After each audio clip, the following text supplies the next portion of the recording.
po. Sir, ano pong ibig niyo sabihin? Don't play coy with me. I saw the two of you in the courtyard today. I know you are manipulating him. Sir, walang galang lang po Never ko po minanipula si Sir Matthew. Yung pagtulong niya po sa akin tsaka sa mga kadimoy ko, kusang loob niya naman po yun How convenient. If that's the case, and you really aren't taking advantage of Matthew, then what I'm going to ask you to do will be very easy.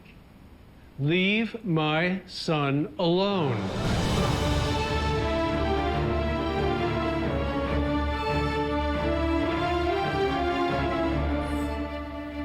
Sir, pasensya na ho Hindi po ako nagte-take advantage kay Sir Matthew. Kaya bakit ko po siya kailangan iwasan? Wala naman po akong ginagawang masama sa kanya. Actually, I think it's better if you just leave, Ikit. The investors have begun to see you as a problem for the resort. Ever since you got here, things are just going south. First, it was the kidnappings. Then it was the fire. And now it's your injunction against the casino project. Sir, yung kidnapan po, pati yung sunog na nangyari, hindi ko po ginusto talaga yun.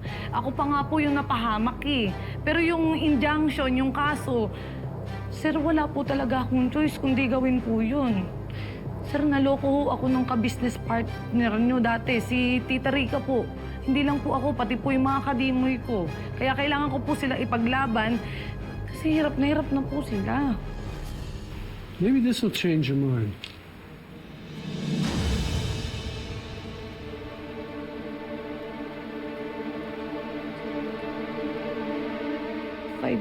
$5 million po. You always wanted to help out.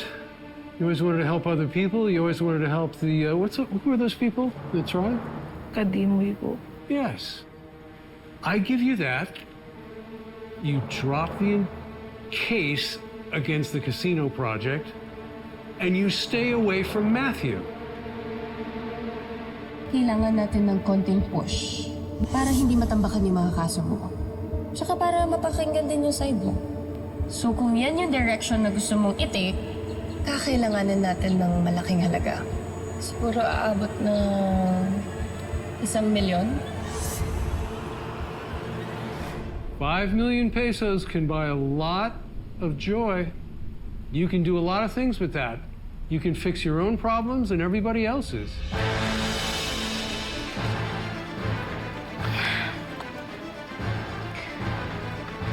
Sorry po, Sir William. Hindi ko po matatanggap yung inalok niyo sa akin, sir. Seriously, you're walking away from 5 million pesos? You are never going to get your hands on that kind of money again, even if you live to be 100. Sir, pinalaki ho ako ng tatay ko na may dignidad. Tinuruan niya po ako na hindi lang po pera ang importante sa buhay. Kaya kahit empleyado niya lang ho ako dito, kahit matindi po yung pangangailangan ko, hindi ho ako masisilaw sa pera niyo. This is your final answer. Be sure. Come on, you kid. Don't let your pride get in the way of this. You can have surgery for your face with this money. Hindi, sir. Okay na ho ako.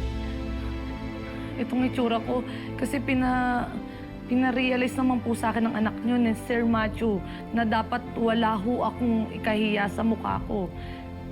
Pero kung tatanggapin ko po yung perang inaalok niyo ho sa akin, sarili ko na po mismo yung ikakahiya ko dahil para ko na ho pinagbili yung pagkatao ko sa inyo.